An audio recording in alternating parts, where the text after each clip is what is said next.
Naabot mi din ron sa oras na may 11 o'clock in the morning. Na-arrive mi diri karon sa Curtin Falls. Inyo makita. Padulong nami sa Curtin Falls. So lisod ang agianan padulong diri, dili jud ingon nga sayon kay niog ayo kabati jud kag hadlok. Ug ang mga dalan pa padulong sa Curtin Falls napay trekking. Ingani ra mga dalan. So kung gusto ninyo kamo jud amo anhi diri sa kung gusto niyo mo kan sa Curtin Falls. So pakita nyo padulong kami mo ni mo agian karon. Batuon siya padulong sa Curtin Falls.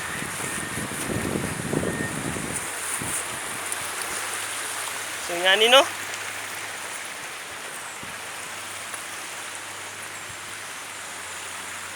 Dili pa siya ingon nga na develop siya o kanang na develop na gyud siya. So enjoy mo gihapon ang hagianan kay trekking o maghinay lang dito sa hagianan kay slippery kaayo siya, dangog. Then pero kung makita na nimo ang falls karon nga imong makita ang falls nga nasa itubangan, ang imong stress kakapoy sa biyahe, ka sakit sa lubot nga sa motor, ma-relieve tanan tungod sa kanindot sa falls nga imong makita karon dire. So sa permerong buto sa tubig mao ni among makita kana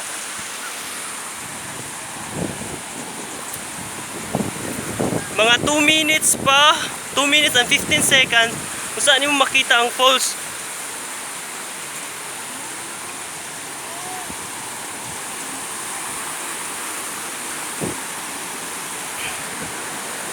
Wow, it's amazing.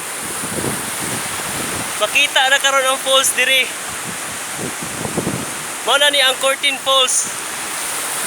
Amazing kayo among effort sa biyahe, sa kahakapoy, sa kahago. Makita diri ang Curtin Falls. Dako gyud siya, pareha ra gyud siya sa Tinuyan, pero mas lapad lang gyud ang Tinuyan.